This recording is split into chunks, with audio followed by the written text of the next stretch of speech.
up, everyone? This is SojuTalk, your weekly shot of K-pop. We're coming at you with a super spicy episode 334, and we're recording on July 7th, 2025. I'm Doug, and joining me today, we got Warren. Hey, what's up, everybody? And Anita. Hello. As a quick reminder, check out SojuTalk on your favorite podcast platform. Sub to us on YouTube, join the SojuTalk Discord, and be a part of the nation. If you're in America, this past week was the July 4th weekend. Maybe a good thing, maybe a bad thing, depending on your feelings about the country right now. It's a rough out here in these streets, guys. They signed this shitty giant bill, but you know, there's still K-pop, I guess, right? Yeah. Hey, in the Afterhours, the end show, sanitation, whatever you want to call it, we're gonna be talking about K-pop Demon Hunters again, but this time we're gonna spoil shit. We're gonna give our real opinions on the plot, things like that. We're gonna have an in-depth discussion about how we feel about it. So that you should only watch that if you've seen the movie. I would highly suggest you don't spoil yourself. So we'll let you know though. Once we get there. Big new releases. Let's just get into that. We got 3 songs. We got Babymonster Hot Sauce, Card Touch, Somi Extra. Those are the 3 songs. Those are all like polarizing groups, I would say. Let's start at the top. Babymonster Hot Sauce. They are from YG. Last 3 songs, Drip, Click Clat, and Forever. We got Hot Sauce here. This is a divisive song, you know? I'm on the opinion that, you know, it's just a fun song. It kind of sounds like it should have been a commercial instead of a actual song, maybe. But damn. I think it's okay for what it is. It's fun. Anita, are you on that side, or are you on, like, what the F is this side? I have maybe mixed feelings about it. Oh, good. Yeah, maybe I'm in the middle where I feel like I don't dislike this concept. So they had a very like retro sound and vibe, like 90s inspired, visually like outfit style too. And it's very different than their previous stuff. It's nothing like what they've already released. And aesthetically, I don't mind it. I think I am biased towards the more retro vibe that sometimes K-pop explores. And oddly enough, this felt kind of age appropriate. I know Babymonster is quite young in the ages of the members.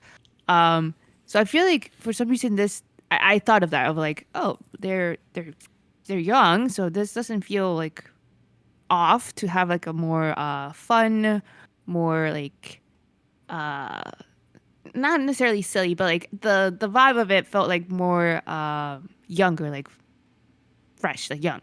So I don't mind that. I just felt like something about the song feels a little too simple, or a little too, I don't know, maybe it's the chorus for me where I just didn't think it was working for me, like the way it's like kind of chanty. It reminded something about the structure of the chorus reminded me of this group that is kind of old now, and I believe they disbanded, Crayon Pop.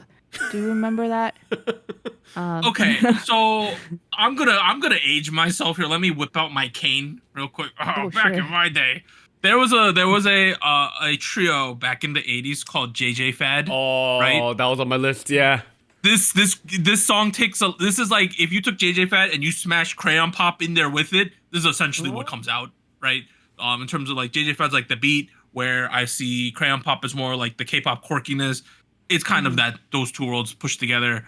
I will agree with you, Anita. This is a very lightweight song. There's not a lot of things going on. I know Warren has some opinions on this one though. Oh, I mean, let's start with JJ Fad, right? Like, because Supersonic was clearly, I think, something they took inspiration from. This track, I think it's safe to say, is a derivative of Miami bass, which is a genre within hip hop music. It typically has a breakbeat inspired like drum beat. It's got like 16th note hi-hats that are, you know, rolling throughout or like added in as accents. So I'm thinking about like Doug mentioned Supersonic. I'm also thinking about like I'm thinking about Space Jam theme song. I'm thinking about Baby Got Back by Sir Mix-a-Lot. Yeah, that's the one I was thinking of too. Yeah. Right. And if you don't know what Baby Got Back by Sir Mix-a-Lot is, You're also thinking about Anaconda by Nicki Minaj, which is where they sampled that. Whoop, there it is, My Boo, like, you know, like the track where they, you know, do the Running Man too, like that was the running TikTok thing a couple years ago. And like, it's not like K-pop is new to Miami bass. There was a period in the 90s where we were very heavily influenced by it. And like last year, it was really interesting because it felt like K-pop was giving Miami bass a very modern, refreshed approach. Because, you know, if I think about songs like How Sweet by New Jeans or Supersonic by Fromis 9 or even like Magnetic by Islet, at the core of these songs, they're like very, you know, fundamentally Miami bass, but like they did a lot to like kind of refresh the sounds. And like in my head, Hot Sauce achieves something different. It goes very clearly for that late 80s, early 90s, mid 90s aesthetic, even down to the rap design where it feels a lot more like ta ta ta ta ta ta ta ta ta ta ta. You're like, it's like the rap style's very not something we do anymore. Especially in that first verse. The second verse, where they kind of speed it up a little bit, I think, you know, pulls away from that a little bit more. But overall, the track feels like it was designed to be a fun, quirky twist on 90s Miami bass music. Now, I spent a lot of time building that context because I think you kind of need to understand that in order to understand how I feel about this track, because like I feel like they put in all this effort to replicate the sound of, you know, Miami bass without bringing the essential like spicy energy. And so like for a track that's called Hot Sauce, it feels very bland. Feels like I'm eating like just cooked chicken breasts with like maybe a bit of salt. You know what I mean? Like okay, like the rap is there. It's for a track that relies heavily on hip hop music. I feel like the rap was oddly a little weak, and I've heard better verses out of Babymonster, so I don't know what's going on. That like there was a line in there that says something wasabi, Babymonster, bring the party. I was like, guys, like this is I don't know. And then you get to the second verse where they, you know, suddenly, you know, speed it up. You know, oh, we could go faster, and it felt like a very lazy approach to building like energy and rap. And then you have this chorus which feels, to me, it felt a little lethargic and weirdly restrained in a way. And I was like, I don't know, like between all that and like the production feeling a little flat, it really it came off as like a Kids Bop version of Sir Mix-a-Lot. And I don't know if that's really what you want to go for. Like, bad thing. That's just. I think it like here's what it is. Sure. I think it's a fun time. Is this a good song? No. You know, like I don't know. Also, you know, I now know all the members of this group. I've memorized them now. I can do it, guys. I know everyone in this group. Now. It's taking a hot second. I'm a little endeared to the kids in this group. But that being said, like, I don't know. It's an interesting move. Like, honestly, though, I am quite surprised by this switch in sound. Because, I mean, I think looking at their previous tracks, Forever, Click, Clack, Drip, I can kind of see a connecting thread between all three and, like, the concept and the vibe they're going for. This one stands out a lot. Like, I don't know where we're going to go with this or if this was just, like, a quick switch up for the summer, like something fun, but like not really gonna revisit really. Well, Hot Sauce it left me a lot of questions. It says it's a pre-release for an upcoming project, so it feels like as a pre-release they wanted to kind of experiment a little bit, you know, diversify what they're good at, and at the same time, like it's an understandable approach, right? Because like, you know, if you look at Drip and like the last couple tracks that really did well with Babymonster, it you know, they're relying pretty heavily on like hip hop music as a background. And, you know, given that YG has been, you know, doing hip hop music and K-pop, you know, for like the past like 3 decades now. Yeah. Well, they did say in the press releases this is kind of an homage to the Soteji and the Boys like 1992 debut, right? But really? Yeah. They stated that in terms of the styling and what they're trying to go for. I mean, I was about to say like the hot sauce logo on the background when they dance in the music video. That's clearly inspired by Soteji. Like that. I don't get me wrong. I see that there.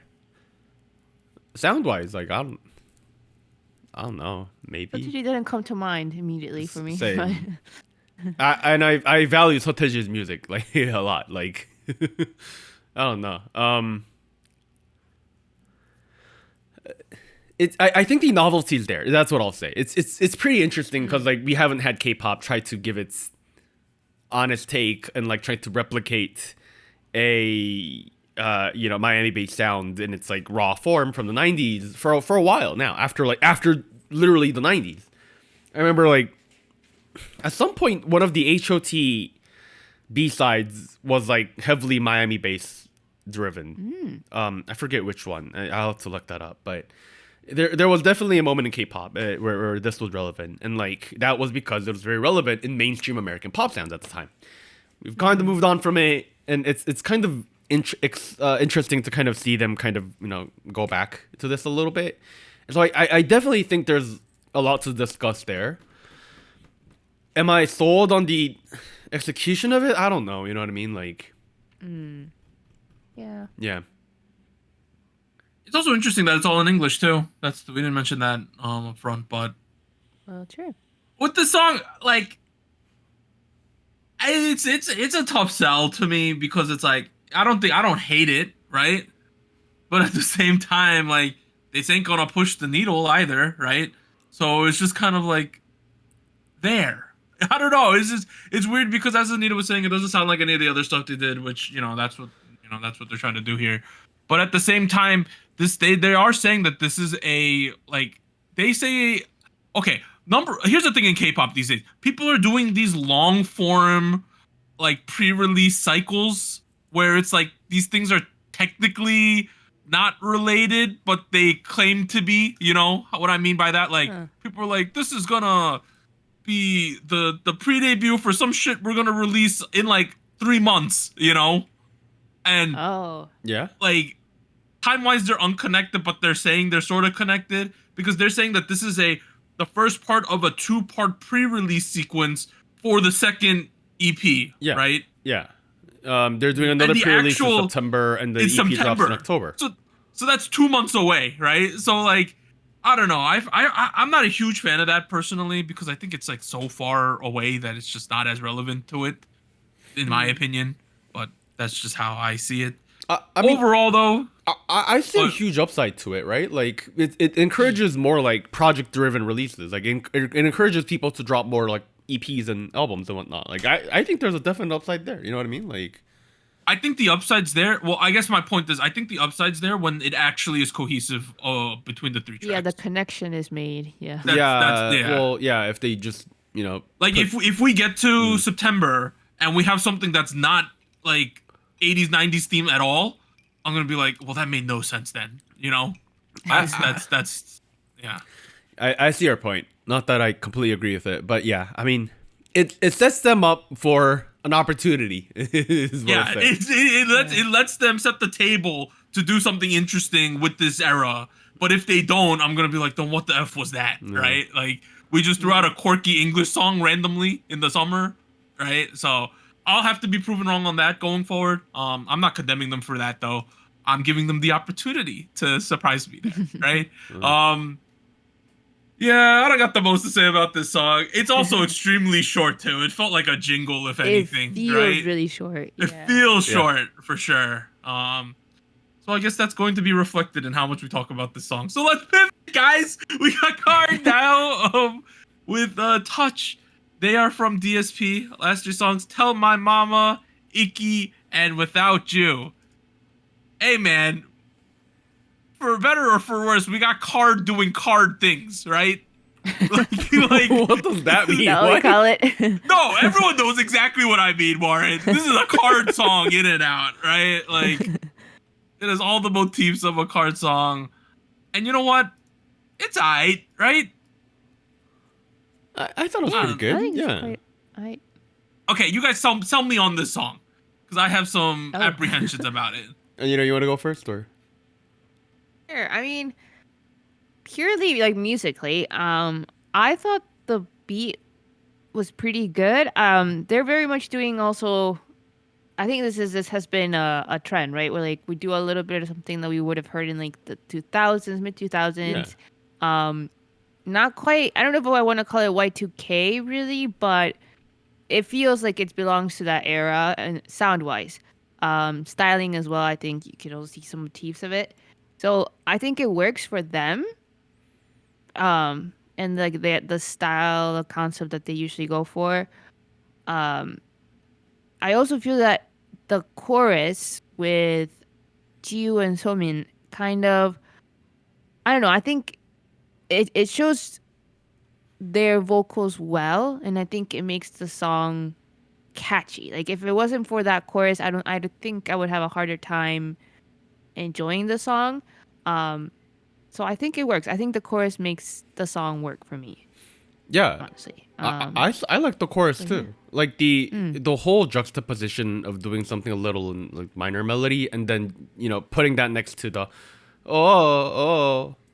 not that that's a something like that, yeah. Something like that, yeah. You gotta figure out a way to play the fucking song while we review the song. You know what I mean, though. Like I liked having that duality. It's really fun, yeah. and to use the word, it creates good tension, And I'm definitely with you. I hear the Y2K inspiration, you know what I mean? Like it's not fully trying to replicate, 2000s dance music, but like you got those the classic string hits in the synth strings in the instrumental, and they pair it with this like swinging rolling percussion sound that kind of pans left and right throughout the track, and it was really cool because like it creates a sound design that's very dimensional. If that, it feels like there's room here, you know what I mean? Like, and I kind of like that, you know what I mean? And on top of that, I really liked J-Steph's verse. I've never said that before on the show. No, I thought he was I thought he was the main standout of this song. Yeah, honestly, his whole second verse section, they gave him a good amount of the song, whereas typically it's BM. And J-Steph delivered. He built a flow, continued building upon it, switched up when it was really fun. His verses, I don't know, his delivery was fun. It flowed really well. It felt modern, but also retro at the same time, especially near that tail end of the verse. And I was having a good time. Not gonna lie, I didn't know he could rap. I just until now. I want to also say on a face level, right? If we go to compare Touch, Tell My Mama, and Icky, right? Man, that Tell My Mama track was a bit of a mulligan, dude. Like that was that one that was a little dreamlike randomly in the chorus, right? And I remember we thought that. Yes. And I remember we said the rap verse was kind of awkward. And I remember we said the choreography was a little weird too in the chorus, right? Yeah, that one. I remember. At least Icky and with Touch, it seems very like what they're going for makes sense. The energy fits it. I get what they're trying to do here, right? I'll give them that. Man, B and BM's rap sections, right? Like every time, I don't know what it is. Like I like him, right? I like him as a person. But whenever I listen to his lyrics and I get his rap sections, as a Korean American, I'm like, man, this guy really wrote these lyrics. You know exactly what I mean though, right? Like when he started talking about we're like high risk mixture of elements, we're gonna combust. I was like, bro, come on, dude. And the thing is, the problem is, I have no solution for how he should do his English sections, because like I get what he's saying there, and I was trying to think like how could he have said this in a cooler way? You really can't sometimes with what he's trying to say over there. He's kind of, and it probably comes down to the fact that I'm a native English speaker, so when I see his lines like that, I'm like, okay, I see what we're doing here. Is BM not from some part of America? He's literally from LA, dog. That's what I've been saying the whole time. I said, as an American, I can see what he's trying to do. I thought from your perspective of what you meant. You're saying from him being an American is what you're saying. Yeah. I like Yeah. like people from other countries where English ain't the main language. They might think, oh, that's a cool thing to say. Combustion, chemicals, right? But for me as an American, I'm like, bro, like that's how I feel about it. And then the thing is, I cannot offer any solutions to his rap sections or his lyrics there because like I don't know what else he could do there. That being said, I think more than any other hard music video, here's my take about this. Okay, this might be a hot take, right? Yeah. It's so interesting to see Card try to raise the sexiness of their music videos while keeping in line with what's acceptable for idols to do. So what I mean by that is more than any music video, like, the first shot of this music video is some ass, right? That's the first shot of this music video. Yes. We got multiple people making out. We got mixed couples. We got same-sex couples making out in this music video. We got backup dancers in really small pants. We got shirtless guys. We got everything in this music video. It's just interesting to me how they have to keep these, because they're idols, they have to keep them somewhat like PC in what they're doing, but then they're like, we'll just ramp up the sexy. We'll let the backup people do all the sexy stuff, guys. That's how we'll get what we want to convey. I think it's like I'm not saying it's a good thing or a bad thing. That's just something I observed throughout the music video. It is interesting because like the sound of it is clearly in that direction. I feel like there's other things they could have done visually to kind of make that balance a little more persuasive and sellable, if anything. But I don't know. I'm kind of with you. It's like okay. It's like all right. We're allowed like allowed 7 seconds of BM's topless body. So we'll show the 7 seconds. Make sure he has the jacket on in the rest of the shot, guys. Like stuff like that. Or it's like okay, we're gonna put Somin in a chair and she'll rap, and then let's just get a bunch of guys with no shirts do body rolls in the background, guys. Or it's like all right, we'll have someone else sit here. That extra, put her in like the smallest pants you've ever seen in your life and get her on the screen real quick, guys. Yeah, it's also an interesting kind of balance to try to rattle because like if I think about the Korean audience, there are people who are going to be pissed off that people are too dressed, and there are going to be people who are pissed off that people are not dressed. It's like either way, you're going to piss somebody off with this kind of right. Yeah, like it on the other hand, I'm glad they found like an audience outside Korea, and it's been working for them. But like at this point, I'm not exactly sure who Card really targets. If I'm completely honest, like I'm just here for the ride. I like the stuff I'm getting. You know what I mean? Like and like okay, so I don't want to put this on the nose here, but like there's another co-ed group that's popping off right now. So there is a market for co-ed groups right now, right? They could get some residual like market, that's how I feel off of that. Is that how that works? Like, okay. It is. I think it is. Okay, let's just say All Day Project has gotten a lot of hype lately. They're a co-ed group. This is a co-ed group. Yeah. Maybe people are into co-ed groups right now. That's how I think about this. Honestly, I think it depends a lot on the type of like the music, like the vibe, the concept. I think Card, for better or for worse, right, has solidified that as a co-ed group, they are gonna how should I say, like even in the choreography, when I see their choreography, I feel like they're doing a couple dance, like they're doing couple choreography. Like they have 2 guys, 2 girls, like it's very paired up at times, not all the time, but it's like it's intentional and based on like the very mature vibes they go for, like the music video and like the concept, it just lends itself to that. I think in Korea, it's not as common or maybe as well received to have that sort of presentation of a co-ed group, whereas I feel like All Day Project is really not going that route or not as heavily. They're more like, I don't know, we still have to see. They haven't had like a comeback yet, but to me, they present themselves as individuals first. And like this is very much a collaboration, and we're making it cool. Like this is about the cool factor. This is about like people who are very good at this, and like the track is cool. It's not a lot about like pairings and this mature concept. Well, yeah, I just think like, you know, all the stuff, yeah. the stuff you're saying is just a product of the type of music they're trying to do here, right? Yeah. It's all just a product of that.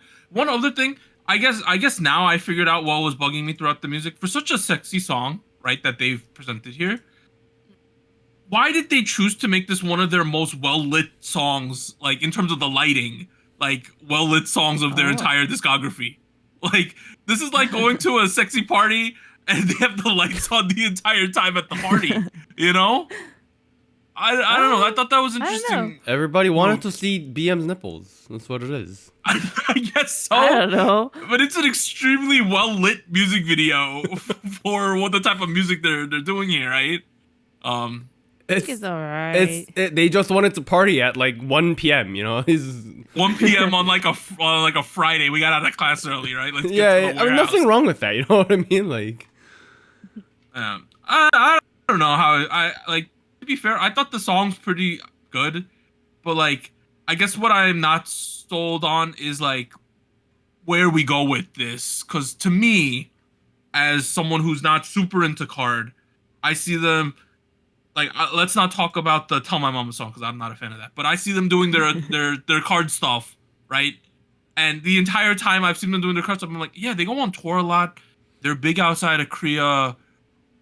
And maybe DSP's just like, yeah, that's just the route we're going to go. You know? Like, that's safe for us. Yeah. I mean, here's the thing. Like, I know you started this conversation today saying card did card today. And that's what this is. Yeah. But, like, we look back, and like the last time they did card thing was 2023 with Icky. That was 2 years ago. Everything between between Touch and like Icky, they diversified a lot. Tell My Mama was definitely something different. Detox was something different. I have not checked out Fireworks, but Icky's 2023. And like even before Icky, if you go listen to some of these songs, they're not like typical Moombathon, you know, card tracks. So in my head, Card's a group that, profit-wise, they rely heavily on live shows, whether that be like events, college shows, or like, tours, concerts, that sort of thing. They need to update the discography to like, have more songs, to like, updated songs to kind of perform. And this feels like the latest installment in something that's very appropriate for the summer season. Kind of, it's very summery. It's a little mature, obviously. It's not for like 12-year-olds. I'm not gonna play this at my, like my nephew's, birthday party. But like at the same time, like it's for the right audience. They're still having fun. And like if I think about K-pop overall, in the larger sense of things, there's not really a lot of musicians targeting this like mature sound space. And like we have artists. Don't get me wrong. We have artists like, we have artists who are visually and aesthetically targeting that audience, but like typically they go for a different soundscape. So like having Card do something like that continuously and have them kind of expand on that existing sound base, and what I think is a legitimately pretty good sound. I don't know. I'm sold. I for what I got, I was very pleased, and I have to say, if I go all the way back to where Card began, where they were just dropping the same Moombathon song like 5, 6, 7 times in a row, I think they've gotten way better. I think they've gotten way better too. But I will say the one thing that I'm like, man, that sucks, is that they don't get invited to Waterbomb. I don't think they've been there in like 2-3 years. Why? Fucking JYP got invited and Card didn't. Yeah, it like them at Waterbomb would just make sense to me. But I don't think they've been to Waterbomb in a hot second. Which is weird, right? Who are the people running Waterbomb? We need to call them out. That's what it makes me think, because I'm like, isn't their music like literally meant for this shit, right? Made on Entertainment. I'm calling you out. Invite them to the Busan one. I know there's a Busan one going on in a couple weeks. Because if we take out Waterbomb, which is one of the times where you could be more adult in what you're doing, right? Yeah. In your presentation. Yeah. Then they're limited to adult people outside of Korea, right? So the market just even smaller, right? That's the unfortunate thing to me. All right. The Waterbomb Busan lineup happening in about 2-3 weeks is 21 Monster X, Highlight, Somi, Kangdanio, PH1, Konenbi, Little Boy, Chungmo, Big Naughty, Ashal, and Woody. Yeah, get Card in there. Right? Yeah. Fucking Woody Goldchild is going. Get Card. Come on. It just feels like they're perfectly meant. Like they should be at every water bomb. This group, like that should be their bread and butter in terms of the Korean side promotions and the Asian side, right? No, yeah. But yeah, isn't that weird? It makes no sense. It is. In defense of Maedon that I've just called out, it is worth noting that Card has like not a lot of general public relevance in Korea at the moment. That's fair. They're in a bit of a tight spot. I don't have the solution here for you. I'm not gonna lie. But we do like what they're doing musically. Is I guess what we're in this, right? So solid. yes, Touch is good. That's just good. Thumbs up.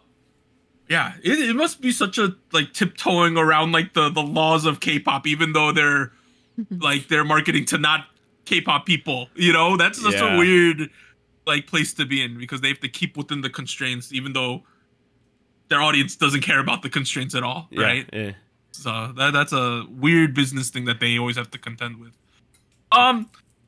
Let's move on to another entity here, Somi, who has there's a lot of her story also has to do with the business side too. But let's talk about the music first. We got Somi with Extra. She's at the Black label. Last 3 songs, Ice Cream. Oof. We have Fast Forward. Yes. And XOXO. Okay, right? Those are my reactions to those 3 songs. On face value, this is a wow. I didn't know Somi had this in her wheelhouse. But I kind of like what we ended up with here. We ended up with this very sensual song with like a Wes Anderson movie set essentially going on a little bit. In terms of color tone and palette and the filters that were used. And I'm not gonna get to my conclusion first, but on the face value, I thought this was a pretty number one, it's too short, it's 2:30. But I did like what I got from Somi as a Somi fan, right? Yeah, it's this nice, funky, it's chill, it's groovy, it's like new disco.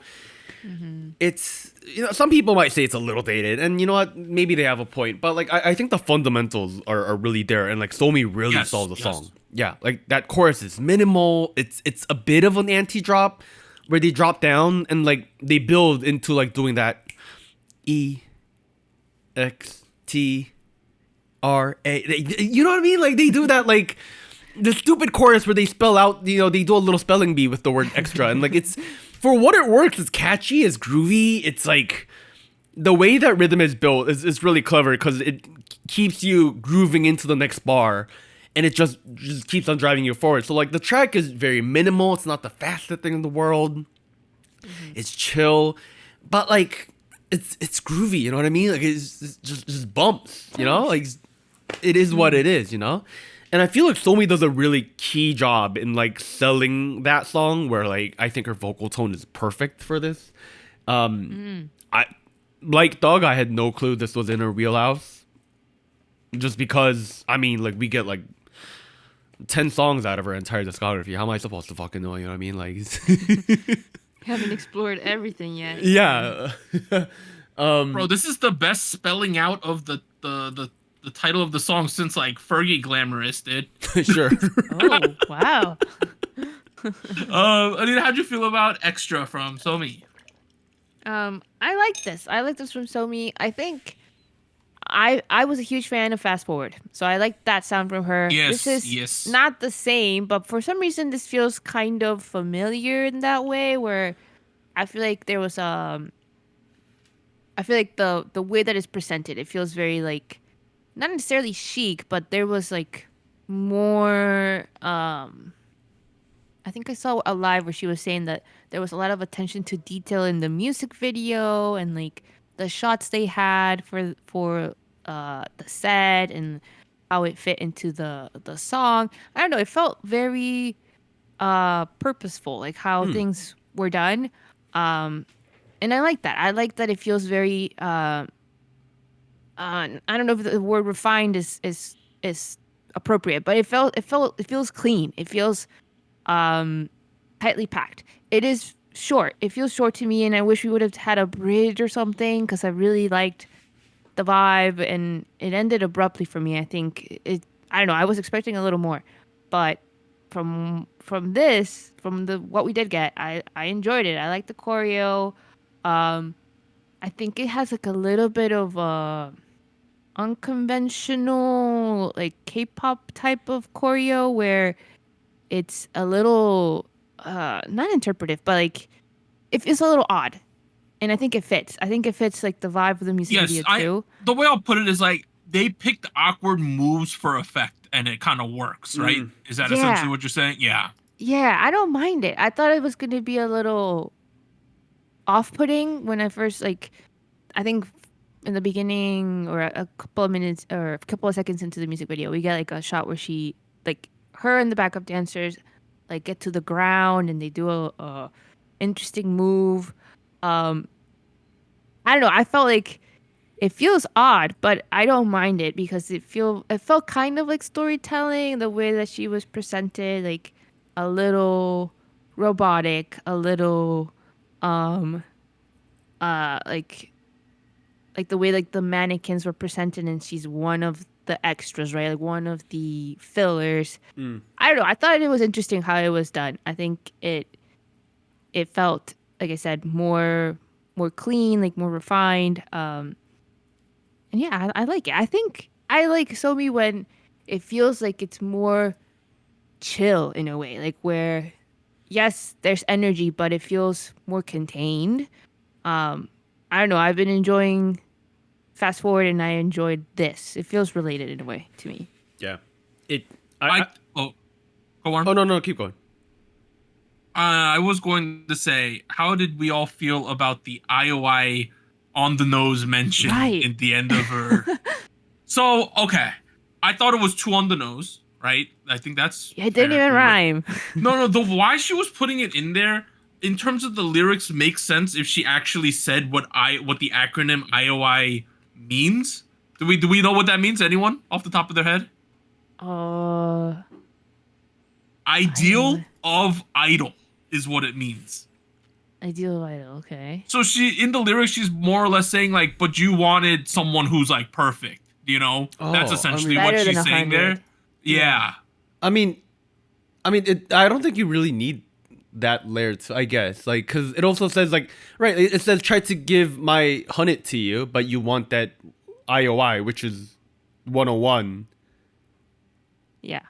Right. It just felt really it just felt like, because everyone knows her connection to IOI, it was just like, like, everyone was like, what was that? What'd she say? What'd she say? Know.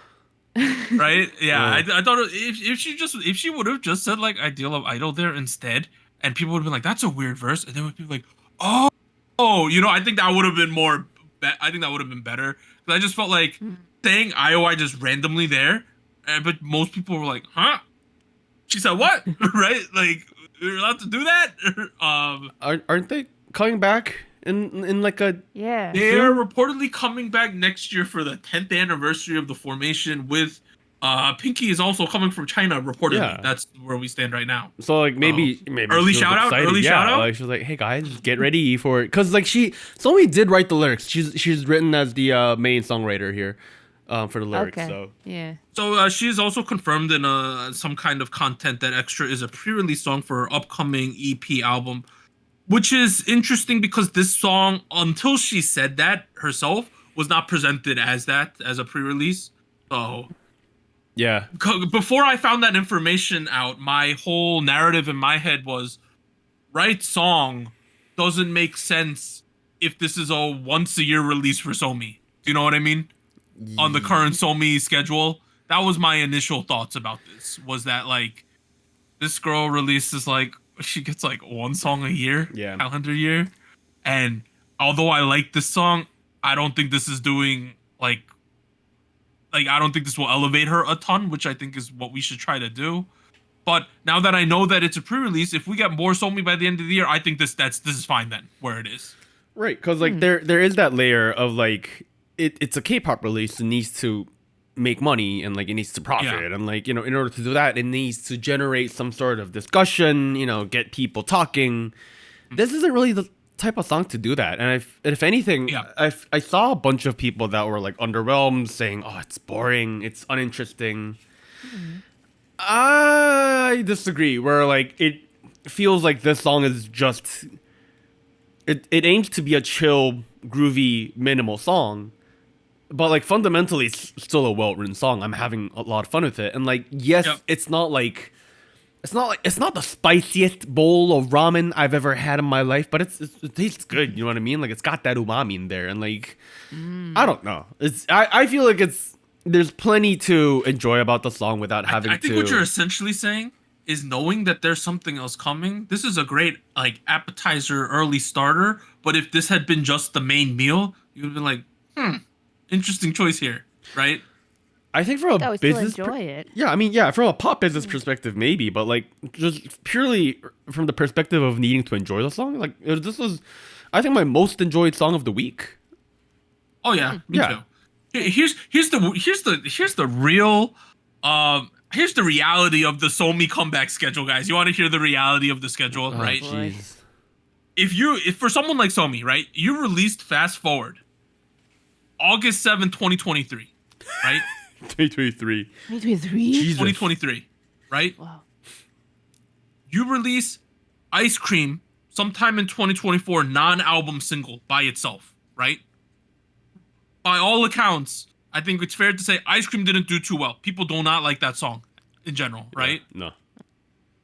Suppose Extra was the only song we're getting for another year, right? Suppose that, right? Yeah. Mm-hmm. If Extra's good, but let's say Extra was also bad like Ice Cream, and then in 2026 the song was good, you went 1,000 days between good songs. 1,000 days. Damn. That's a long time. Right? You had gone 3 years between good songs.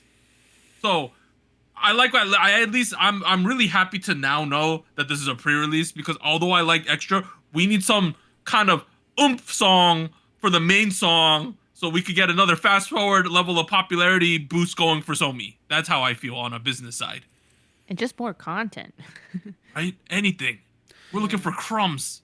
Yeah, I'm looking at her discography, and like Birthday, which was her solo debut, dropped in 2019. What You Waiting For dropped in 2020. Dum Dum dropped in 2021, and then the XOXO LP dropped the same year. Then you waited 2 years for Game Plan, which was the EP with like Doug mentioned, Fast Forward. This is a ridiculous timeline. Like, yeah. Is it not? Yeah, right? like here's. I don't know, man. This is how typically YG run things. Once you have an established image, they don't feel rushed to release stuff. I get it, but like at the same time, with Chunsomi, I feel like there's a ridiculous opportunity to have a banger of a discography, and you're not releasing songs because what? Like, you want to make sure their image isn't consumed. She has said publicly though that she's fine with her comeback schedule. Whether you take that as true or not. Hasn't she? And at least in the last year she's been on a TV show. She's on Street Food Bikers, which is a 2025. Hasn't people also been guessing that like she's leaving? Well, people were looking at some of her messages on her fan chat app, and they were like, "Oh, this is signs of her not being happy with her current company." Which, to that degree, that might just be posturing, but like at the same time, And it's not like the Black Label is getting any more free to produce Somi content, right? We got Meow going. This was definitely the start of their upward climb based on the amount of things I've seen these kids in. All Day Project obviously blew up. On a like a Black Label light, Isna's doing pretty well, and VVN's pretty much put all her attention towards there. And then Taeyong's doing his thing. Rose just dropped a mega hit in the past 12 months, right? Yeah. So it's like, I don't know. Like, I don't know. Somi's one of the biggest like question marks in the entire industry. Always, whenever anything happens with her, because like I think everyone can agree that's like, man, this girl should be a lot like bigger than she is. Star quality, yeah. Right. Yeah. If you consider the fact that most average contracts are 7 years, next year is we have a year left in her contract in the standard timeline. Okay. And she's only 20. She's only gonna be 25 when it ends. Yeah. So like, don't get me wrong. I think Somi has a plentiful, very bright future still ahead of her. But at the same time, like, I'm hungry. Yeah, it's just you would feel like, okay, Dum Dum, it charted 8th in Korea, and then we got Fast Forward, which charted 5 in 2023. In my head, I see this Fast Forward going crazy. I feel like, Somi, we gotta get this shit going. We got like 6 months. We gotta release another banger. You know, at least for me. But I can't. I never know what these companies are thinking, what's behind the scenes, or what's going on. But just on a consumer level, as someone who's consumes and talks about this every week, it's like, God damn it, like we need more Somi here. We waited 12 months and we got ice cream, guys, and then we had to wait another 12 months. Yeah. Just feels bad. Maybe it's just me. It's not just me. I know that for a fact. But hey, check out Somi Extra. I hope this EP comes sooner than later. I hope it's not like, oh, my upcoming EP 2026 EP. No. That'd be the worst thing. Well, here's what I'll say. The promo material around Extra, the photo shoots, all of this feels a lot more mature. Feels like there's a huge, for me, it feels like there's a large shift in the way they're portraying her. I hope this is the start of a really fruitful and exciting marketing campaign. That's what I'm going to take away with it. I hope I'm not wrong. We'll see. I think Extra is a great start to that campaign, and I'm really excited to see where she goes. So, I agree. Please support Somi. I mean, I bet you most of you are. She has 19 million followers on Instagram. Goddamn. Wow. Hey, that's all the music. Also this week, AHOF All-Time Hall of Fame. That's like one of my favorite boy group names right now. They released Rendezvous, Reseen with Deja Vu. Younghwa of CM Blue released Night Runner. We have One Verse pre-release with Multiverse, Dio with Sing Along. This other group, I don't understand how to pronounce it. HITGS. The G's, I guess. Hitches, right? Yeah, based on the what I'm seeing under the pronunciation. They released Charisma, which is a wild name. Wow. We have TIOT with Run Run Barefoot, Chansup with Vroom Vroom, Joyudi pre-release with Growls and Purrs. Let's not make any Squid Game spoilers there. And then we have Extraordinary Heroes with Fire, My Sweet Misery. Were you aware that there was an Extraordinary Heroes controversy over the past 2 weeks? No. I have heard of it. To sum it up, you could look it up yourself. One of the guys made a lot of eugenic-esque comments and had to apologize for them. Sorry, what? Eugenic-esque did I hear you right? He said, like, white people, this, black people, this, Asian people, this comments. And a lot of them were unfounded. I don't think it was like intentionally malicious. No, it wasn't malicious, but it was just really uninformed what he was saying. Yeah, just a little. So this is why I need people. This is why K-pop idols need to go to school and graduate. You should read some of this stuff. You're like, none of it was mean, but you were like, bro, what are you saying here? Yeah, I think one of them I remember at the top. It was like he was talking about how white people can metabolize sugar better or something. Was one of the things he was saying. What? Yeah, I remember that one off the top of my head. But yeah, you can look into that, guys. Let's go to SojuScore. All right, SojuScore. Last week, episode 333, we had From Miss 9 Like You Better with a 7.12. We had Espa Dirty Work with a 6.35, and we had Huntrix with Golden Entered the Hall of Spice with a 7.54. Okay, to be fair, someone commented, y'all are really gassing up this Huntrix song. And I was Good, good. No, but I get it. I think we're biased because the movie we liked the movie. I could see that point to an extent. But hey, the songs this week that are gonna get scored are Babymonster Hot Sauce, Card Touch, Somi Extra. Let's start with Babymonster with Hot Sauce. Bro, this is a hard song to score. I think the vibes are nice, but overall, it's like, I don't know. It was just a weird move. I gave this a 5. I didn't hate it, but I didn't think it was like good. I don't. I get some parts were fun and exciting, but I just don't get what we're doing here. Yeah, I think that's perfectly fine because I also gave it a 5. I'm like I said, I like the aesthetic. I don't mind where they were going with the concept. I just feel like the song itself could have been a little bit more. I don't know, just a little bit more in general. We need more substance, honestly. With this one. Yeah. I'm not gonna lie. Yeah, I'm not sold on this track. I think the execution was generally not very pleasant. Having trouble relating to the Babymonster discography. Not gonna lie. This one, however, I will give them that there was a bit of novelty in them going for this genre and like the sounds and like giving it a fresh twist. I have a 4. I can see it. SojuTalk Nation also voted. They gave it a 5.11. So we're pretty in agreement on this one. And as a result, 4.78 via Warren's score. Okay, I see it though. I get it. I don't think that's a ridiculous score for this song. Next we have Card with Touch. For me, anything was gonna be an improvement over Tell My Mama. Like, let me say, I am not a fan of that song. Touch though, outside of my observations about the music video, which I don't even think that's a negative point. I think that's just me like noticing these things. I did think the song made a lot more sense for what they're going for, and it was a lot more concentrated and focused. I'm giving this one a 6. I'll give this a 6. Yeah, I think. Yeah, the overall package here made a little bit more sense, more cohesive.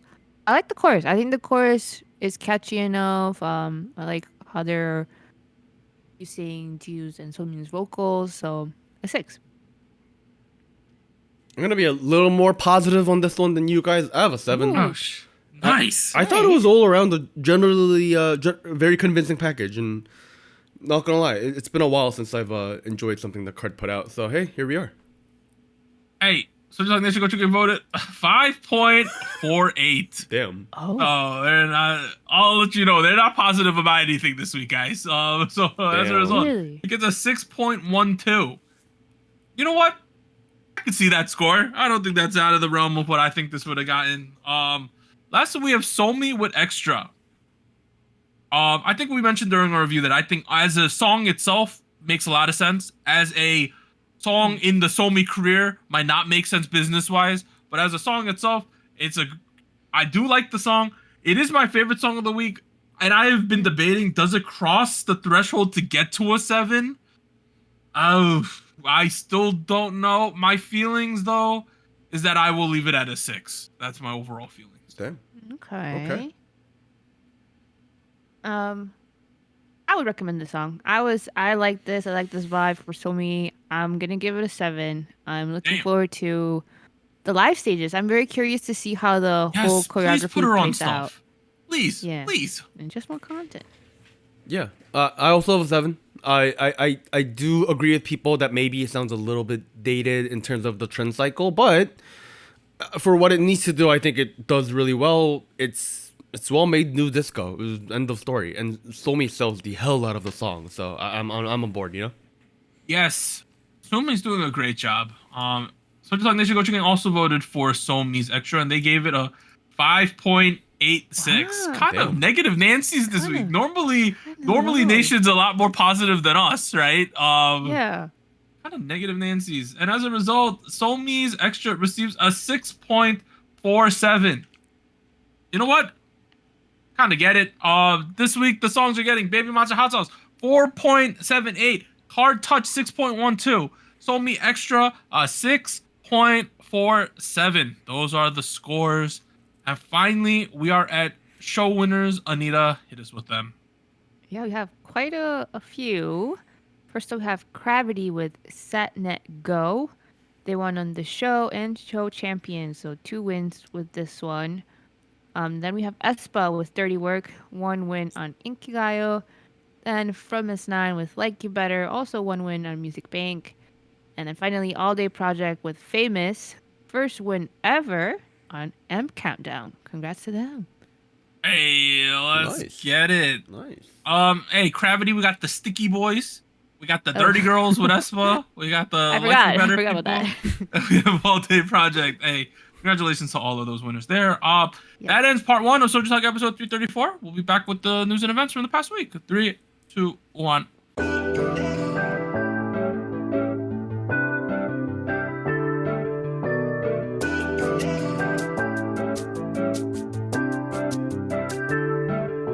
Hello, SojuTalk Nation. This is Anita here with a quick PSA. If you would like to support SojuTalk Kpop Podcast, please like, subscribe, or follow us on whatever platform you're using. And consider joining our Patreon at patreon.com/SojuTalk or donating to us at paypal.me/SojuTalk. On behalf of the crew and myself, thank you. Now back to our regularly scheduled episode.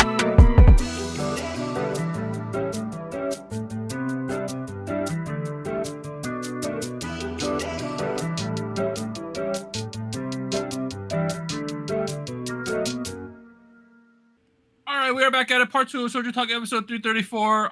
There is not a ton of news this week. We got a lot of updates on a lot of the controversies that have been going on lately. So the first one, Joo Ha-yeon from, I guess he's formerly of The Boys now. He's in the lawsuit though. Let's just say he's in The Boys still. So he's been cleared of all the prostitution stuff. According to the Gangnam police station today on July 2nd, he received a non-indictment order on the charges of violating the act on the punishment of prostitution-related acts. So he's cleared of that. The police decided that the accuser's complaint was based solely on the online article and that the circumstances to start the investigation were not even significant enough. So, well, look, it seems like the company might have kicked them out a little preemptively here because they're like, we didn't even have enough evidence to even investigate this, is what the police said.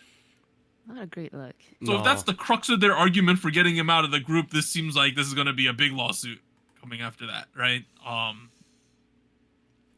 Yikes. It is worth noting that, like, from the company's perspective, yes, this is a very large risk factor in terms of, continuing your group forward. But at the same time, your main duty is to protect your artists and support their activities. Like, that's what I said, yeah. Yeah.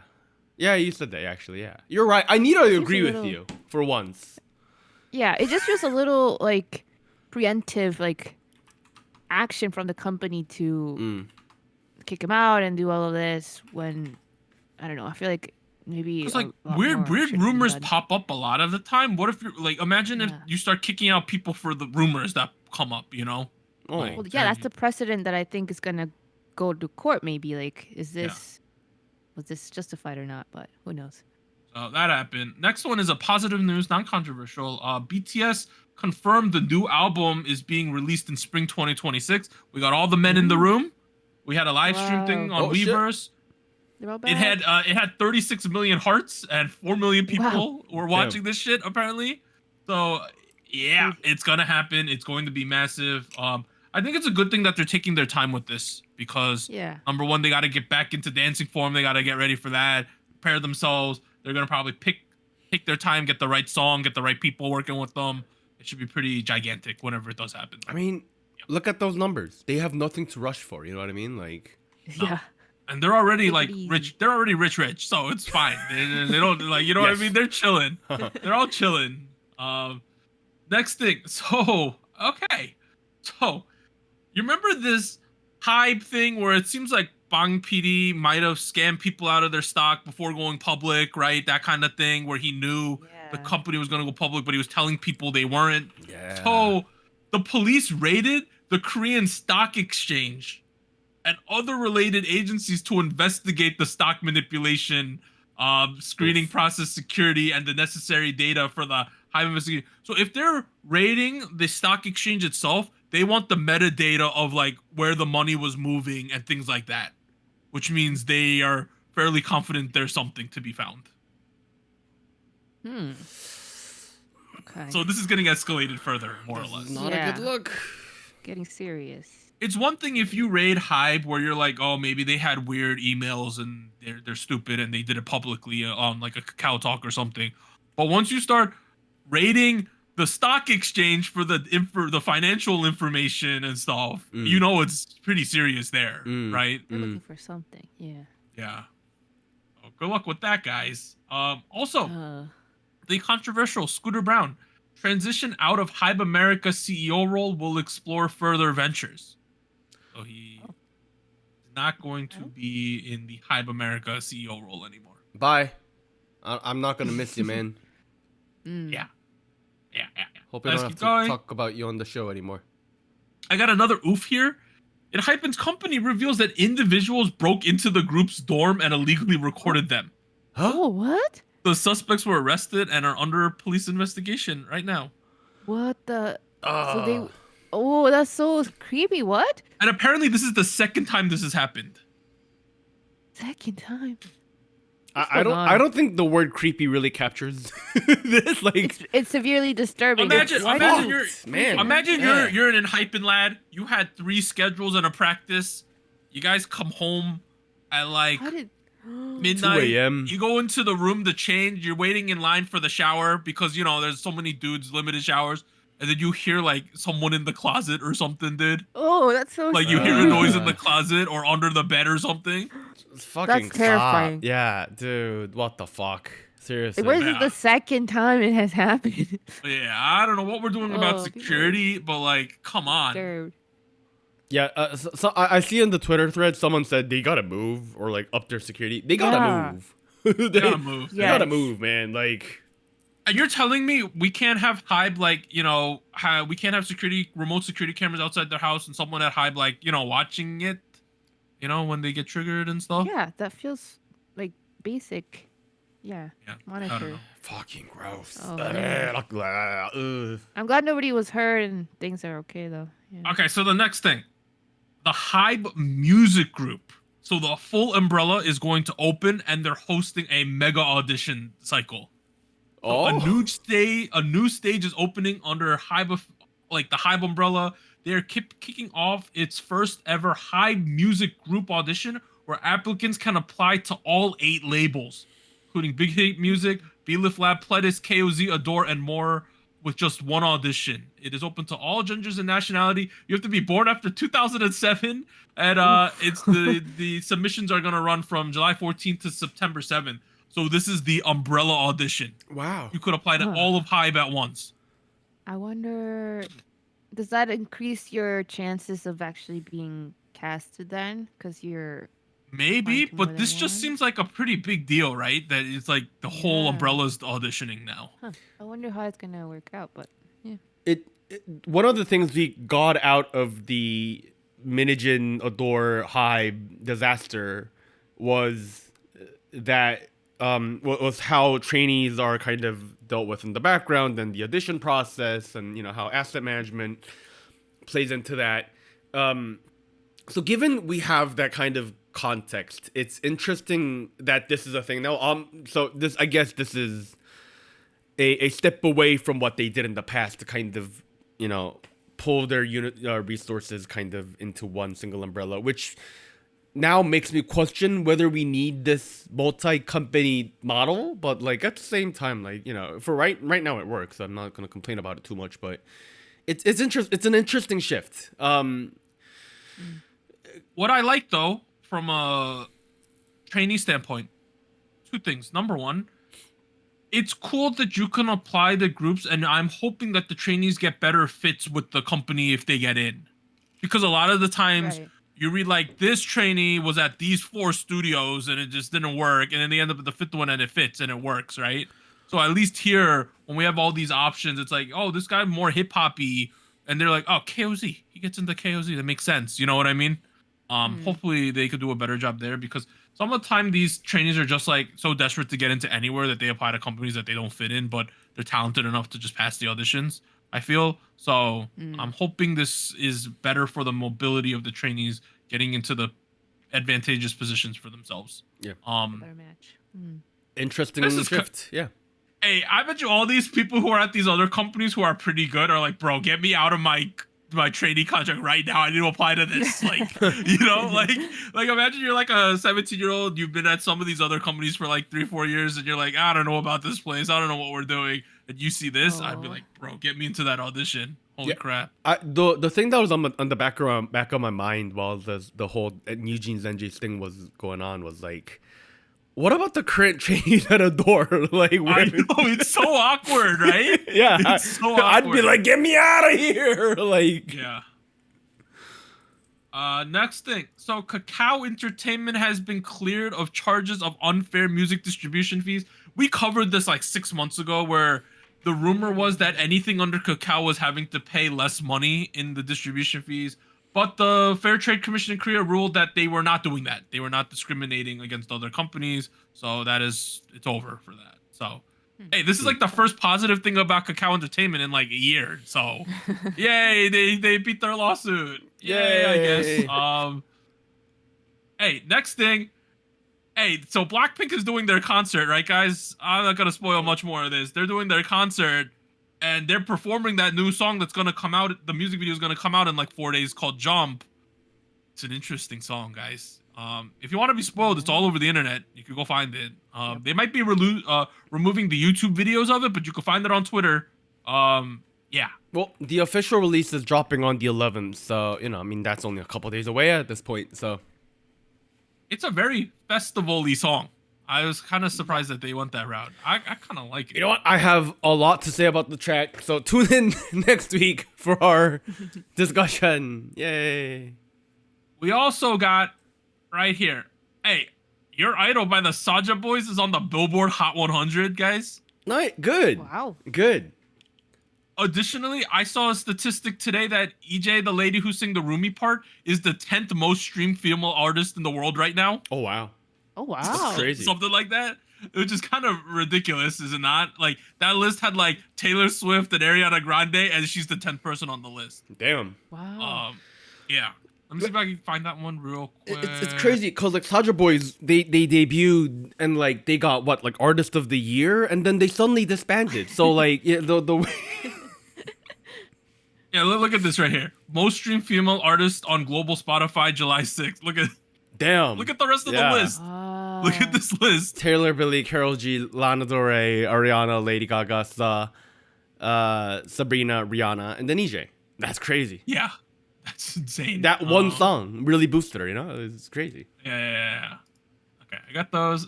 Also, Soja Boys became the highest charting K-pop boy group on US Spotify, #2, surpassing BTS. So, I mean, again, reaction to this, I've been seeing a lot of counter posts now where people are like, why are we calling things from this movie K-pop? I've been seeing that like opinion now. Really? Yeah. I think it is though. Can't see that. I don't know about that argument, right? But I've been seeing people making that argument these days. Interesting. I mean, I guess they would have to think Hamilton is not rap music. I don't know, but like, I ain't gonna even. If you go to this post and you look at the first comment, it's an unhappy person about this, by the way, and I've been seeing a lot of Interesting. Okay.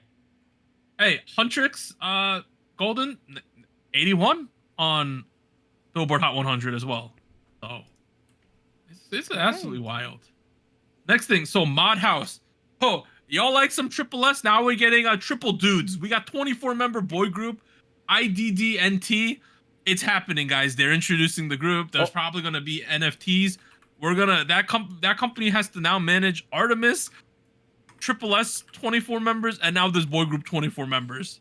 That's a lot of people. Oh, you missaid it. It's IDNTT. That's the name. I didn't? Nah, it's supposed to be Identity. IDNTT. Identity. Oh, identity. And like, it's really interesting because like, they're giving each member a number. And it's ID1TT, ID2TT, ID3TT, ID4TT. You get the idea, yeah? IPP in my pants, TT. Yes, right? Yes. Go change your pants. Yeah. Next. So the A-Pink members, Chorong, Bomi, Namju, and Hayoung have signed exclusive contracts with Us Entertainment. Some A-Pink movement there. Nice. Next thing, aespa's done 2 video game collabs in like the last week. First, we got a Street Fighter 6 collab one of their characters, Judy, is going to have a aespa alternate outfit in the game. Alternate skin with an aespa top on. So that's happening there. And then the other thing is there's a PUBG collab, and they're gonna release a PUBG song called Dark Arts. Oh shit. Okay. Look at this aggressive ass photo. What is going on here, guys? Yeah, I mean they look pretty cool. Guns. Yeah. We got aespa guns. Hey, she got the frying pan. This is a classic PUBG weapon. There you go. It looks So, very Anita, molten. They've programmed this frying pan, so if you have it on your back and you get shot in the frying pan on your back, you don't get damaged. So it literally works like a frying pan would in real life. Okay. Is that how a frying pan would work in real life? Yeah, cast iron will bounce off bullets to a certain caliber. Oh. Wow, I had no clue. Yep. What about ceramic? No way. Next thing.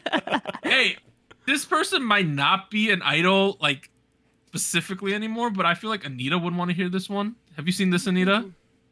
So, Hetty from Girls' Day and Wu-Tae from Street Man Fighter are dating. What? Whoa, I did not know this. You did not know this, Anita? It's No. happening. They apparently have been dating for 1 year, too. Oh, wow. Well, congrats to them. Hopefully it's going well. Oh, Yeah. okay. And people were online were saying, wow, this man's very different than her last boyfriend. This is what people were saying online. Oh. Yeah. I haven't seen him. I haven't seen him too much after the show, but I mean, hopefully. Hey, he's too busy at Hetty's house, guys. Come on. He's Oh. hanging out Damn. with Hetty. He's not dancing. He's hanging out with Hetty. Who could blame him? And then finally, Artemis is going to do a Club Icarus thing. They're coming to New York and Los Angeles. Ooh. Wait, how does this work? They're going to fly across the country in one day. I guess so. It says what? It says July 18th and then July 19th. One is in New York, one's in LA. Okay, let me look up what Club Icarus is, guys. I'm not completely aware. Club Icarus was like the I don't know if it's the album, but it's like the project that they released, right? With Icarus. Are they physically going to be there? You know, that's what I'm the most. I have no clue. I know. Like, what is? Anita, you're right. It's the name of the EP. If I recall correctly, it Yeah. also means a lot within their Their lore. Their Their lore. story. I'm looking stuff up too. I don't know if they're gonna be physically there. That'd be really. They are saying on Instagram that yes, they will be physically there. It's That more like sounds- it's like a fan event Like a at a lot. club in both of these cities back-to-back days. They're gonna be there. I mean, given their lore, I think it's pretty cool that they're actually doing it at a club, but like Yeah. back to back, day to Yeah, day. This Sure. is- One I day don't- in between this is- would this- be nice. This is a rough plane ride, by the way. Like, it's a Yeah. 6-hour flight. It's not Yeah. a fun flight. The time difference. Yeah, Oh. I guess you're And gaining 3 hours if you go from New York to LA. Like, for like realistically, let's say it's in New York and then they finish and it's like midnight. They get back to the hotel. They sleep at 2. Let's say they board the early flight at like 8, so they don't sleep. Then they fly that flight. It gets there. Local time would be 2, but if you minus with the time difference, it'd be 11. And then I guess you sleep the whole day and do it again. I guess it's gonna be rough. I but- mean, on the other side, you know, on the flip So? side, the faster they do this, the cheaper it becomes to do. So, I mean, That's really true. yeah, like I not that I don't get Dang. it, but like, Hey, I feel like the New York one's gonna be popping. This LA one, you might be getting served drinks by some zombies. Like, honestly, Oh. with the jet lag and the Second flying, date. this is gonna be interesting. But that's cool. I bet you a lot of people wish their groups would do these kind of fun events, though. You know, it's not a normal thing. apparently, this is going to be very club themed, and there's going to be like Artemis members roaming around the venue. People are expected to show up in club fits. And shit. Nice. Artemis will host a special toast where they personally will be serving up a themed cocktail and sharing a special wow. moment with their biggest fans. It's a cool experience. Yeah, Okay. that's Damn. pretty immersive experience if you ask me. This is Hey, what you saw in wish the your music group could video. do this too. Well, let's be honest Yeah. here. Trudy, Sounds fun. All right. Music for next week. The lineup is kind of packed. It's going to be a contentious voting. We got VVZ, Super Junior, Close Your Eyes, GOT7's Youngjae. And then we got the big hitters. Blackpink twice, ATEEZ, NCT Dream, Jo Yuri, and then Chanhyuk from Akmu. That middle section is kind of crazy, right? Yeah, we got some big names here. Interesting. We'll see. I'm sure we'll cover Twice and Blackpink at the very least. Yep. Chanhyuk, I don't know. Gonna cover Chanhyuk, dude. That's all I got though. Let's pivot, I guess. Okay, guys. First thing, next week we're gonna do our top 10 favorite K-pop songs of the first half of 2025. And right now, we're gonna be talking about K-pop Demon Hunters, right, Warren? Yes. Did you guys watch the movie K-pop Demon Hunters on Netflix? It's 99 minutes long, dropped on June 20th. It's been out for about 2 weeks now. Did y'all see it? Yes, full spoiler discussion. We all saw it, right, Anita? Yes, I saw it twice. Wow, I've only seen it once. Hey, turn back if you haven't seen it, and if you don't want spoilers. If you like spoilers, I guess hang around. But like, y'all should go back. Like, bye. I don't know. Okay, let's run through the movie. K-pop Demon Hunters, on a high level, it's like a cross between urban fantasy. It's a little bit of ghost catching. It's got the K-pop musical. It's got some superheroes. It's got some child-targeted comedy, in there. It's got some occult. It's a fun mix. It's not really a mix I expect to see, but like that's what it is, right? Like, it's got three idols that go demon hunting. Yeah, they're demon hunters. Yep. Right. The movie begins with the background and the context of this universe they're in, right? Where like it's like three members. There's apparently always been a 3-member girl group since like the Joseon dynasty that's like kept the demons out of this world and like protected the universe from like demon takeover, and like they connect with the general public with like music and like essentially. The music of this group is what's protecting the Earth through the Honmoon, this barrier thing, right? The power of their music protects the Honmoon, and apparently, if you reach like Nirvana as a K-pop girl group, the Honmoon will turn gold, and the world will forever be protected. Right. More or less. Right. Now, I okay. As a Korean person and someone that knows a little bit about like traditional culture, right off the bat, I was like, that's pretty cool. Cause like if I think, I might get some flack for saying this, but like if I think about the shaman culture in Korea, like it is essentially people who dance and sing to keep ghosts away.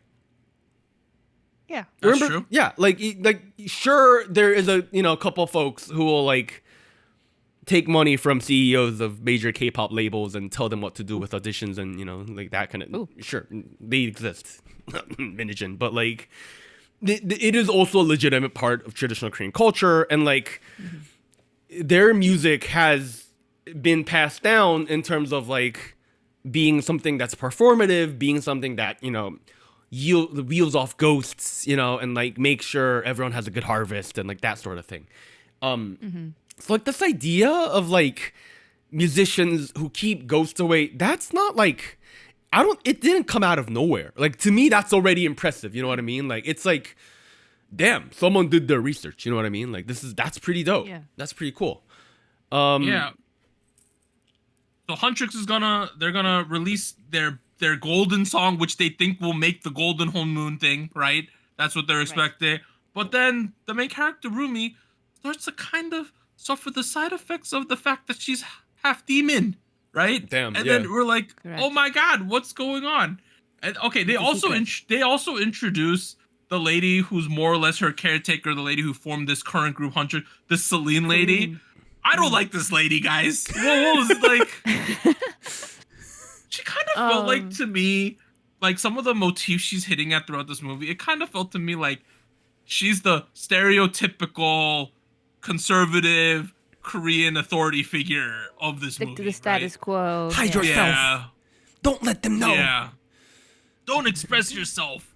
Be Depression Asian. is bad. Be yourself. You gotta stick to the plan, right? She's kind of just thrown in there, and like I know the backstory is that she's a former hunter and she was friends with Rumi's mom and all that. But at the same time, there was so little of her that her being like one of the movie plots as to why like certain things are happening felt just kind of like, all right, we're just like gonna throw this lady in. That was one of my biggest complaints, that I feel like this lady needs to be a little more explored. It does feel like if we get a sequel, which it seems like to some degree we are, the whole plot line with Celine and like who the father is for Rumi, and like that feels like a whole thing they could kind of go into. But it is really cool because like as Celine, it was very clear who she's modeled after in K-pop. Like they were pulling from Hyori a little bit, they were pulling from Pada a little bit. That was pretty dope. But you know, I agree. It felt like bit of an underdeveloped plot point, but you know, I mean, I'm complaining. Yep. And then on the flip side, we got the antagonist side. There's this Wima evil entity thing, and they keep failing to break through the home moon and get the humans and all that. But then this guy, Jinu, comes along and is like, bro, I have the best idea ever. We're just going to make these people simp until they kill them. They kill themselves, essentially, is the plan, right? Yes. They steal their soul. I really thought it would have been so funny that if Gima becomes like JYP or like an evil CEO at the end. I was hoping he would have a physical form at the end. Damn. I was really hoping number one, it would have been so much funnier if Guima was voiced by JYP and then he's a bad guy. It would have been so funny, I thought. I mean, that's just my take. He is a very religious man. That's what I'll say. Yeah. How do we feel about the Saja boys? Honestly, they kind of stole the show at times. They were cool, yeah. It was just kind of wild. I mean, that whole introduction where like they pull up, Jinno's like, "I have a plan to take over the world. You meet the Saja boys," and they're like, "Oh, what the fuck? This isn't gonna work." And then they do a little. And then they're like, it's gonna work. Pose, it's gonna work. Yeah. Little jingle. It's gonna work. Yeah. It's gonna work. I see this. And like that's like stuff like that. It's like sure, it's like you know, it's a little cliched, but like it's fun. You know what I mean? Like I'm sold. Like I get Bro, it. their musical introduction with that the soda pop song was so well done. Like you completely got what was going on, and they're gonna steal the fans' souls because they're gonna fall in love with the Saja boys. And they gave each Saja boy like their own like vibe, and it kind of completely made sense what they were doing. And clearly, Jinu's kind of modeled after Chanu a little bit, right? Like clearly, that's what people are thinking. Hey, do we feel like they did a good like this Jinu character, right? How do we feel about the handling of him? Because like to be fair, if you think about his character, he is a bad guy, right? Like. Did abandon his family in the past, which we eventually learn, right? He admits to it. Right, but like for selfish reasons. He is somebody who regrets it. It's not like he's drawn as like a bad dude. He's drawn as someone who has made mistakes, you know? Like I get that. I feel like there's room for Jinu to appear in a sequel, you know what I mean? Like it's not Really? Yeah. I'm calling it. They're gonna be losing the battle in the second movie, and then Jinu's gonna save them. That's sure. my At the end of the movie, that's my guess. I don't know if he comes back. I think, to be honest, I thought the redemption for him, right, was that, enough. Yeah, like that he realized that what he was, like the side he was on was wrong. Like what he did, like everything that had come up to that final battle, like he could not stand with, right? And the only way he could redeem himself is to give up his soul, literally, or like give it to the winning side, the good side, Rumi side. And I don't know. I feel like that kind of feels like a good endpoint for his story, where he realized like what he did wrong and he paid for it. And you ain't seeing all the Jinu stands online though. They're like the I know he's very popular. The Saja boys are very, very popular. They're artists of the year, Anita. Have you forgotten that? Artists of the year. They've dethroned the monster group of Huntrix. You know, they've dethroned their run.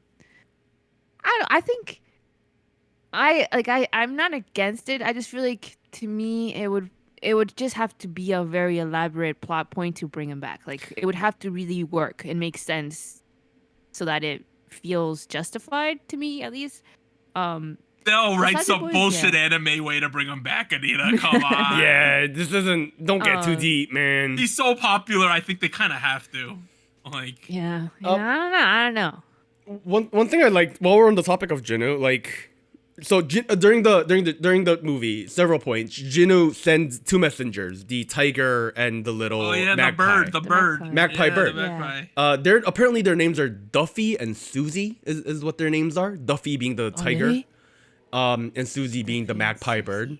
Again, as a Korean person, this was pretty cool to see because like.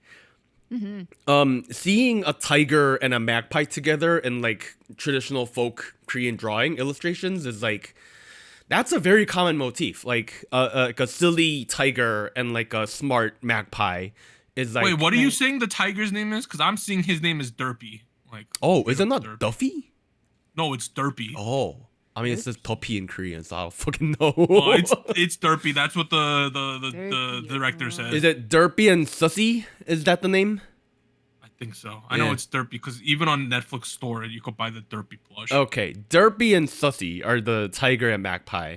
And it felt like, again, we're pulling from like traditional Korean motifs where like a silly tiger with those like silly fucking eyes and the smart, wisdom magpie is like that combo is meant to like ward off ghosts and like keep your house safe and like make sure your harvest is good and like it's a real motif and like the fact that it's again used as as a motif here in a way that respects its like traditional background. Again, like as a Korean person, I was like, this is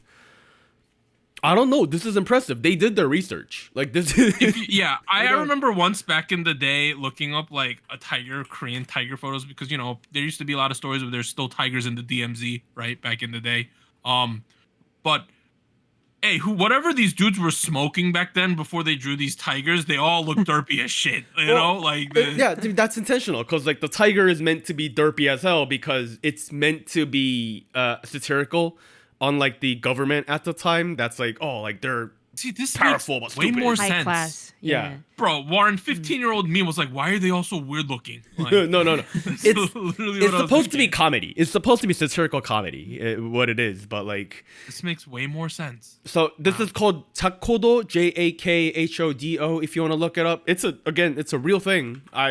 They did their homework, and I was very impressed with it. So there you go. They're not just cute little motifs. I hope we get like a little, how like what's the tree character from fucking Guardians of the Galaxy? Groot. You know how Groot got his own little animation? I Am Groot, Volume 1, 2, 3. I kind of hope you get more of this because like. I got another question about people I've been seeing online. People are saying when Rumi exposes to her friends, to Mira and Zoe, that she's a half demon.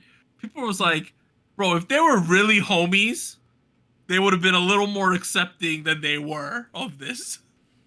I saw people saying that. Like they had a very visceral and negative reaction to her. They lifted the weapons at her level of reaction. They didn't even let her speak. No. Right. I don't think it was right, but I think it's not, how do you say it? It makes sense to an extent in the storyline to me, at least, because they find out that they can be deceived. Like the demons can pretend to be different people, and she very much looks like a demon at that point in the story. So I feel like they just they say, I don't know who says it, if it's Mira or not, but they say a comment of like, we can't tell your lies from the truth. Like we can't tell like what's real and what's not. So I feel like it's not really only what they're saying, but also like what they're looking at. Like I think I don't know. That's how I interpret it, where it's a little justifiable that they were a bit apprehensive. Of course it's sad because the truth and I don't know. I just thought it was not as unreasonable. unreasonable. If you also think about it, where like they're K-pop idols, the average K-pop idol is young and have not graduated proper education background institutions. Do you know how old they are? We don't fucking know. Zoe's probably like fucking 16, and like Rumi's probably 17 She or has some to shit. be older because they're like a 6-time Daesang winner. That's another cool thing that I thought of when we are introduced to this film. We're seeing Huntrix as like years in the game. Like they've been in the industry for a while. They're coming out of this huge tour apparently at the beginning of the movie. So I feel like that was a very cool plot point where like you're meeting this group at its peak. Like they've already put in the hours, the years, and we're just catching them at like where they think like, yeah, we almost made it. Like we're almost done, right? With career-wise maybe, but also like as hunters, as protectors. So I don't know. I thought that was cool. Yeah, they seem young, but also mature. I don't know if it said how old they are though. It doesn't say. Realistically, Doug's right. We're probably looking at like early 20s to mid 20s. 20s probably. I think they're like 24-ish, 25-ish. What? Yeah. I mean, kind of going back to your point about like the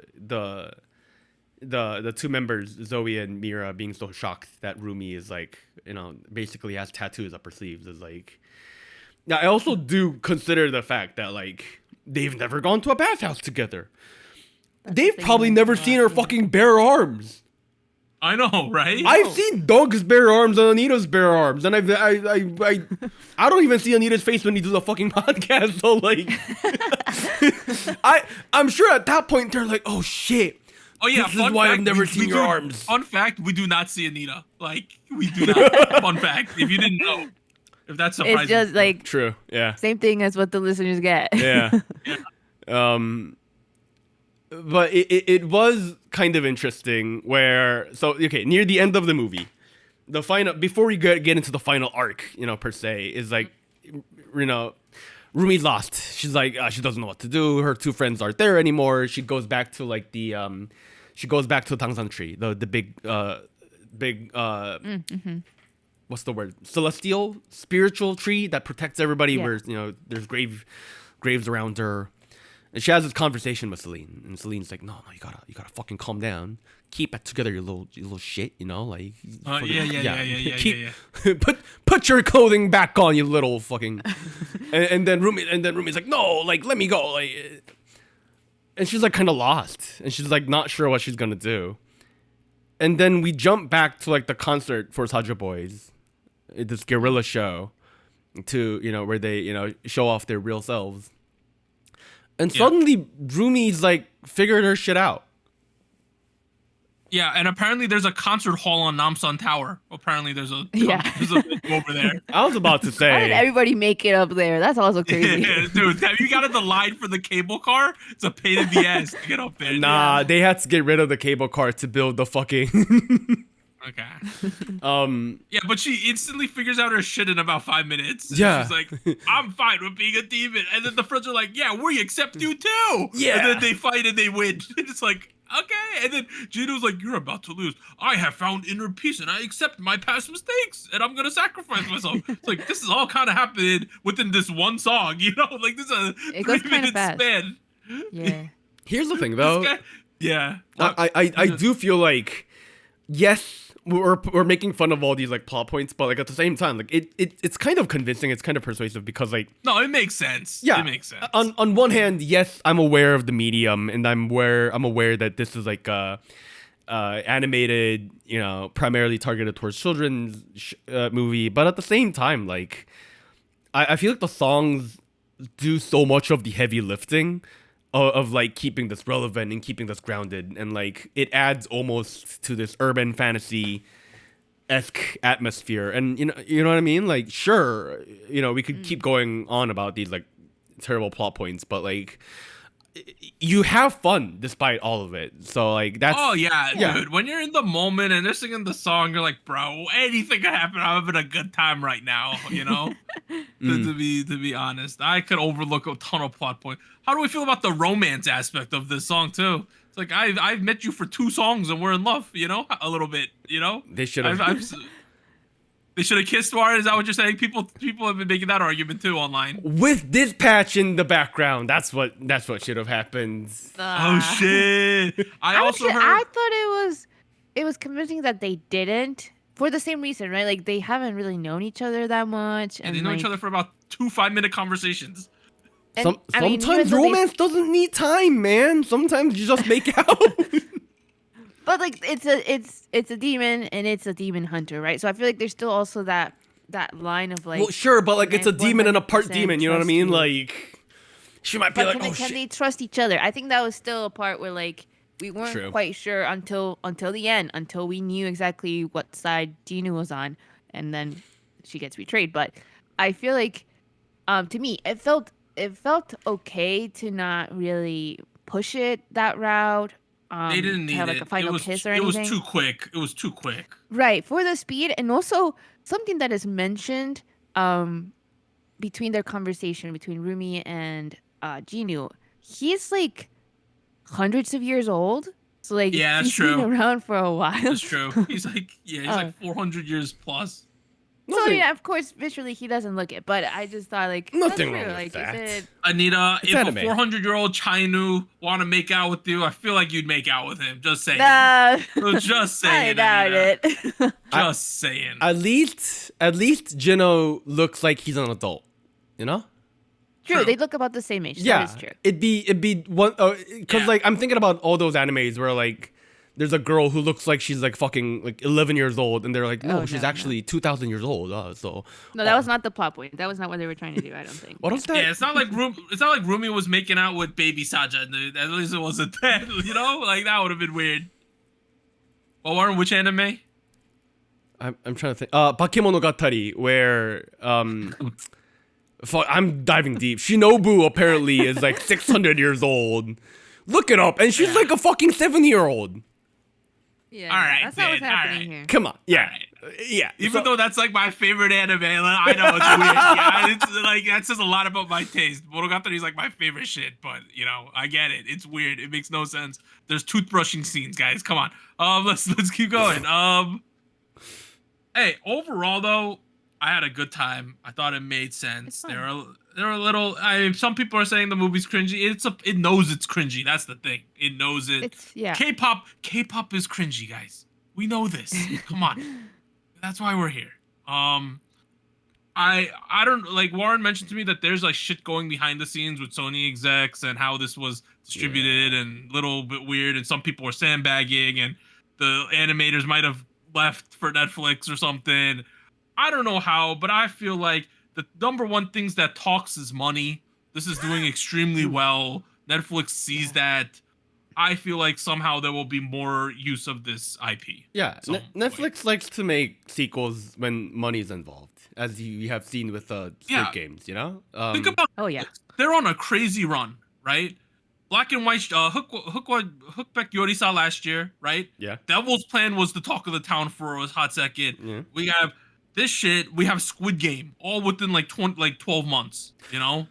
Like, they're doing so well. What was crazy? Okay, so the Korean internet is reacting very positively towards K-pop Demon Hunters, and for a pretty interesting reason, because like, yes, there are K-pop industry people involved, and yes, the director Maggie Kang is Korean American, but like, of all the IPs that you just mentioned, this is like primarily American.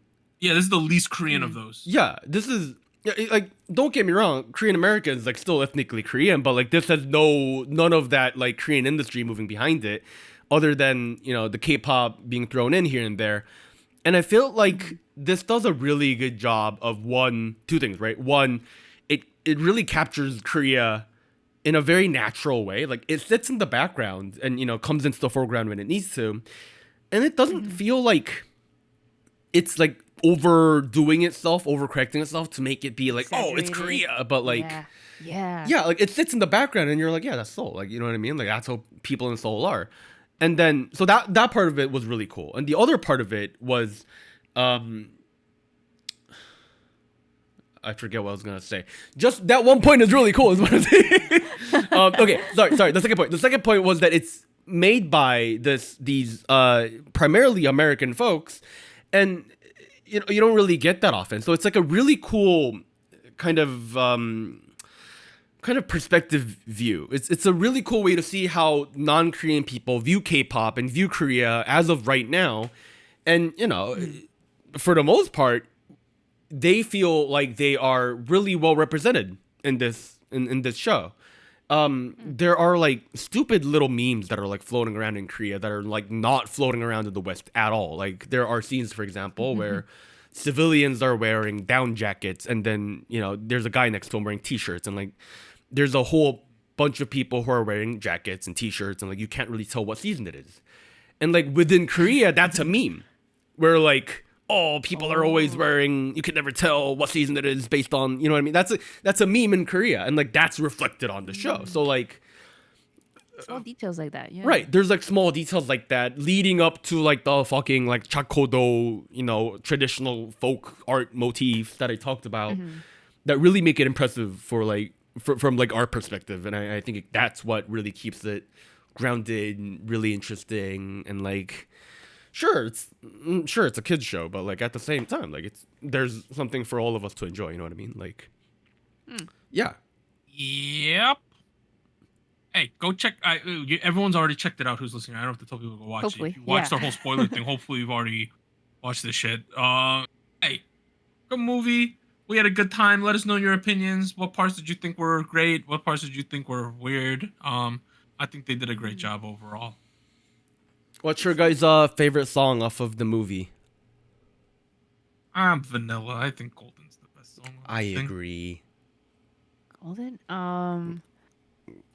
I liked Takedown, and also what is the title? The first one we hear from them where they kind of are introduced.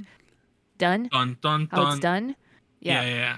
That was also really nice. I like that energy. I think it had good sections for all the members. I will note it's called How It's Done, apparently. How It's Done, yep. It is worth noting where like other than maybe Soda Pop, it sounded a bit like some of the songs are a little dated, but like I talked about that already on the last episode, where like yes, on one hand it needs to sound stereotypically K-pop because it has a utilitarian role to sound K-pop, and then on top of that I'm aware of like the production schedule probably not being quick enough to catch up at the latest K-pop trends. I mean, it's Black Label. I'm just What are we saying? Yeah, it is what it is. I feel like it's dated just because it's Black Label who made it. To be completely honest. I mean, yeah. Even I felt like Takedown sounded the most dated, and that doesn't have any Black Label people on it. So, I just think it's the vibe of them. I just thought that the music as a whole sounded like it's an older K-pop song. The thing is, like, I still feel like it works because like tracks like Soda Pop, right. Your Idol. Well, I'm not saying Golden, it's a bad thing. I just they're just fundamentally good fucking songs. So like I'm listening to it, I'm like I'm having a good time. You know what I mean? Like, hey, if Zero Base One had released Soda Pop, which I felt like that was the group that fit very well if they did their aesthetic, if they'd released a Soda Pop, bro, that shit would get like an 8 minimum. Honestly, so. Damn, it would be good. Didn't they have a song like this? Was it like Pop or some shit? I remember. Yeah, but it's not as good as Soda Pop. It was not. You really did not like that song. Yeah, I remember. Yeah. What was it called? I forget. I'm looking it up. Are we good? I think we're good. I think we're good. I rate the song 7 out of 10. Hey, next week we got our top 10 K-pop tracks of the first half of 2025. I feel like this year, the three of us think we're in a bit of a weird year where it's like there's no real big standouts. I think we're going to have very diverse lists. I'm assuming they're going to be all over the place. Should be a lot of fun. I think we're going to have some, like, you're going to be like, you put that song. I think we're going to have a lot of those moments. It'll be interesting. See. And we'll see you guys then. Bye, everyone. Bye-bye. Bye-bye. Thank you for joining.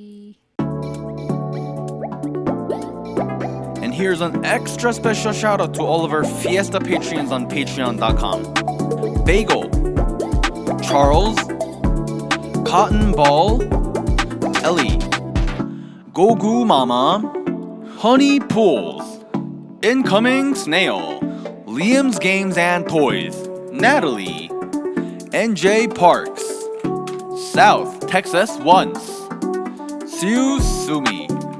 And thank you for joining SojuTalk, your weekly shot of K-pop. Thank you, really.